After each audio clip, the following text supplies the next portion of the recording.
எல்லாரும் சென்னை மாதிரி இடங்கள்ல 7 மணி ஆனா போனை தூக்கிடுறான்.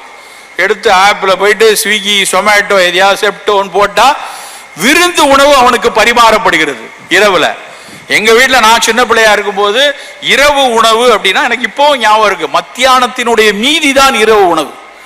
மத்தியானம் சோறு மீதி இருக்குல்ல, கொஞ்சம் மோர் விட்டு வச்சுக்கோ, கொஞ்சம் அப்பளம் வத்துவதா, இல்லைன்னா வத்தல் கொடுக்குறேன், இல்லை மத்தியானம் ரசம் வச்சு கொடுமா, அது மட்டும் கொடுமான்னு கேட்போம். அது பெரிய விஷயமா இருக்கும்.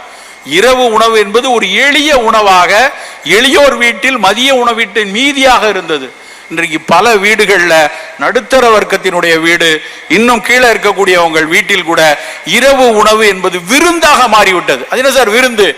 ஆமா, நீ தேர்ந்தெடுக்கும் போது நீ ஸ்விக்கிலேயோ சொமேட்டோலையோ செப்டோலையோ தேர்ந்தெடுக்கும் போது என்ன கம்மங்கஞ்சியை தேர்ந்தெடுத்து சாப்பிட்ற, போடும்போதே அவனுக்கு என்ன சுவையா இருக்கும், எது மிகச்சிறப்பா இருக்கும், எது இந்த கார்டுல ஆஃபர், அந்த கம்பெனி என்ன ஆஃபர் கொடுக்குறான், உன் சாப்பாடை தீர்மானிக்கிறது எதெல்லாம் பாருங்க. எவன் ஆஃபர் கொடுக்குறான், எவன் சுவையா இருக்கிறத கொடுக்குறான், எவன் விராட் கோலி சொல்றத சாப்பாட்டில் கொடுக்குறான், இதை தான் தேர்ந்தெடுக்கிறோம்.